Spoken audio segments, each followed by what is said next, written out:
Hey, raise your hand if you think you got the craziest ex. Now put it down because she got the craziest ex. For those of you that don't know, this is Cassie. She dated this dude named Diddy, and as you can imagine, Cassie and someone else had a problem, and that someone else's name is Kid Cudi. Now, some of you already know where this story's going, so spoiler alert, Diddy blows up his car. But that begs the question, how did Diddy get away with this? Well, let me explain. One night or day, I don't know, Cassie goes over to the studio. She meets Kid Cudi. They about to make some music. One thing leads to another, and Kid Cudi and her start dating. At this point, she's going through a rough patch with Diddy. Right. So she tells Kid Cudi, by the way, my ex is a little crazy. Kid Cudi says, man, everybody says that. She goes, all right. Now, Diddy's still possessive over her, and he notices that she be going to the studio a lot. He go, man, that's weird. So he grabs her phone. But like when she's in another room, he start going through her text. Nothing suspicious. All right, cool. He start going through her emails. Something suspicious. He starts seeing emails between Cassie and Kid Cudi sounding all lovey-dovey. He goes, ah. Now, at this point, I told you everything that was in the court documents. We're going to get to that in a second. Now, let's take a detour. And I'm going to tell you what Diddy's bodyguard of like 15 years said happened next. So, apparently, Diddy gets his phone, dials a number he sees on the emails and says, who this? He says, my name Kid Cudi. What's up? Diddy go, multi-platinum rapper Kid Cudi. Kid Cudi go, in the flesh.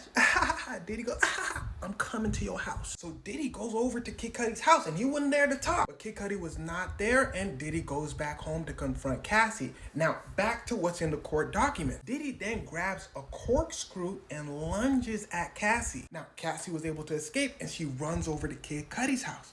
She then gets a phone call. It's Diddy's assistant. Diddy's assistant tells her, yo, Diddy hot. You may as well come back because you know he about to start wilding. Now, if you remember from one of my last Diddy videos, I told you that the feds aren't only after Diddy, they're after his assistants, his bodyguards. Well, for reasons like this. Diddy had so many people doing things for him at all times, they can be considered criminals themselves. But really, they're only being arrested so they can snitch on Diddy. Imagine how powerful that would be in court. Like, for instance, what's known is Cassie does go back to Diddy, and Diddy starts putting hands on her. Now, Diddy's former bodyguard adds that not only did he put hands on Cassie, but he put hands on his longtime personal assistant. Because his personal assistant, Diddy's personal assistant, would go with Cassie, listen closely, to the studio. Diddy said, you must have known and you didn't tell me. So he starts.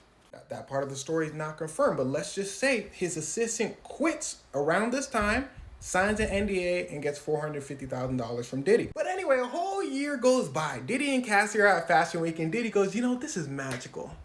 I think I'm gonna blow up Kid Cudi's car. Cassie goes, excuse me? Diddy said, I said, what you trying to eat? Psych, you heard what I said, girl. You know me for 10 years. You know I'm crazy.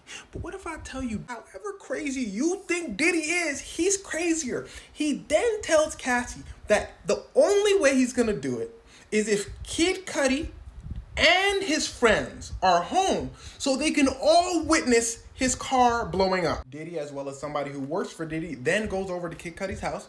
They hold somebody at point. They then scope out the area. Diddy then leaves. 2 weeks later, Kid Cudi's car blows up. And how they did this was by making a cocktail of sorts. They took a bottle, put some gasoline in, put some cloth, lit it up, threw it in the car. Kid Cudi goes, damn. Cassie, we gotta stop talking. Cassie goes, I know.